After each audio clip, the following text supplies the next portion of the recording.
ভারতবর্ষে নাগরিক যদি না হন সেক্ষেত্রে কোনো রকমের সরকারি সুযোগ সুবিধে পাওয়া যাবে না। বনগাঁয় সাংবাদিক বৈঠক করে খাদ্য এবং সমবায় মন্ত্রী অশোক কীর্তনিয়া এমনটাই জানালেন। তবে এসআইআর এ যদি কারোর নাম বাদ গিয়ে থাকে তিনি সরকারি সুবিধা পাবেন না, কিন্তু সিএতে বা ট্রাইব্যুনালে যদি কেউ আবেদন করে থাকেন সেক্ষেত্রে পরিষেবা সচল থাকবে বলে আশ্বস্ত করেছেন খাদ্যমন্ত্রী।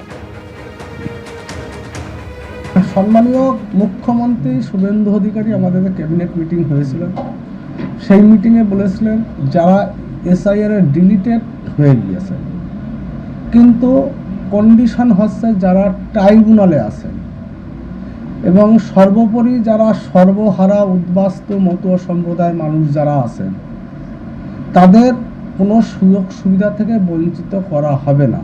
যারা উদ্বাস্তু মতুয়া সম্প্রদায়ের মানুষ আছেন যারা সিএতে অ্যাপ্লিকেশন করেছেন তাদের বাদ যাওয়া হবে না। কিন্তু বিগত দিনের মুখ্যমন্ত্রী প্রাক্তন মুখ্যমন্ত্রী মমতা ব্যানার্জির যে হঠকারিতার সিদ্ধান্তর ফলে যে সর্বহারা উদ্বাস্তু মতুয়া সম্প্রদায়ের মানুষজন ছিলেন যারা সিএতে অ্যাপ্লিকেশন করেননি তাদেরকে আমি বারবার বলছি আপনারা ইমিডিয়েট সিএতে অ্যাপ্লিকেশন করুন, নতুবা শুধু রেশন কার্ড ডিলিট নয় কোনো সরকারি সুযোগ সুবিধা থেকে টোটাল সব কিছু থেকে আপনারা বঞ্চিত হবে।